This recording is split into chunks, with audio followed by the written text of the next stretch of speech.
श्रियकान्ताय कल्याणनिधये निधयेतिनाम् श्रीवेङ्कटनिवासाय श्रीनिवासाय मङ्गलम्। लक्ष्मी सविभ्रमालोकसुभ्रूविभ्रमचक्षुषे चक्षुषे सर्वलोकानां वेङ्कटेशाय मङ्गलम्। श्रीवेङ्कटाद्रिशृङ्गाग्रमङ्गलाभरणाङ्गये मङ्गलानां निवासाय श्रीनिवासाय मङ्गलम्। सर्वावयव सौन्दर्य सम्पदा सर्वचेतसां सदा सम्मोहनायास्तु वेङ्कटेशाय मङ्गलम्।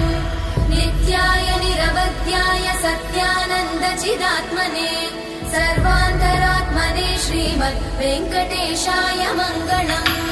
स्वतः सर्वविदे सर्वशक्तये सर्वशेषिने सुलभाय सुशीलाय वेङ्कटेशाय मङ्गलम्।